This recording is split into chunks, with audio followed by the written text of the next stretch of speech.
Shirt পেয়েছে, তার পক্ষে আমরা আন্দোলন করছি। তার পেটে ক্ষুধা আছে, নিরাপত্তা বাহিনী সকল এজেন্টের পেটে ক্ষুধা আছে।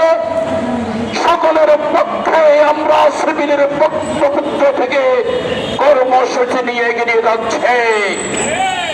ডক্টরের সাহেব আমরা আপনি শপথ করেছিলেন বিগত ব্রিটিশ সরকারের বৈষম্যের বিরুদ্ধে, সাম্যের পক্ষে, বৈষম্য নিরসন করার জন্য তত্ত্বাবধায়ক সরকার। আপনি সকল সেক্টরে সমন্বয়ের দৃষ্টিভঙ্গি দিতে হোক।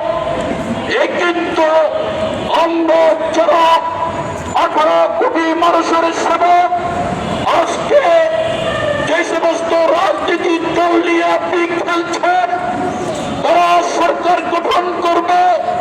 সরকার গঠন করার পরে আমাদের হাত দিয়ে দেশের উন্নয়নের কর্মকাণ্ড চলে।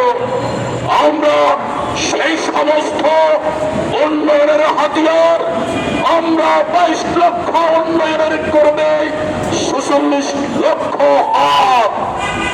আমরা অনুরোধ করতে চাই ডক্টরের সাহেব, যদি নিষ্কলঙ্ক হিসাবে নির্বাচনোত্তর দেশ থেকে আপনি ক্ষমতা চাইতে চান, অনতি বিলম্বে বৈষম্য মুক্ত করে এক দফার এক দাবি এই কর্মচারীদের পে কমিশন আগামী 21 তারিখ হাতে পাওয়ার সাথে সাথে গেজেট আকারে প্রকাশ করবেন। অন্যথায় সারা বাংলাদেশে আগুনের লেলিহান খেলা চলবে। প্রিয় উপস্থিতি, আমি অনুরোধ করব যারা নির্বাচন নিয়ে মাঠে যাচ্ছেন, রাজনৈতিক দল, আমরা রাজনীতি করি না, আমরা সরকারের উন্নয়নের কাজ করে। আমি অনুরোধ করব তারেক জিয়া আপনার সুস্পষ্ট বিবৃতি আসা প্রয়োজন।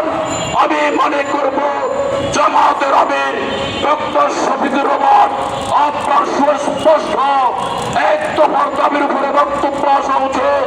আমি এনসিপির সভাপতিকে দৃষ্টি আকর্ষণ করব, আরো যে সমস্ত রাজনৈতিক দল আজকে আপনার এই নির্বাচন নিয়ে মাঠে যাচ্ছেন, আপনারা কর্মচারীদের এই এক দফার দাবি সুস্পষ্ট ঘোষণার পক্ষে আপনাদের মত প্রকাশ করে। অন্যথায় এই 22 লক্ষের সাথে 3 কোটি ভোটার যুক্ত আছে। আমরা পরিবার নিয়ে এই 3 কোটি ভোটার ভোট কেন্দ্রে নাও যেতে পারে।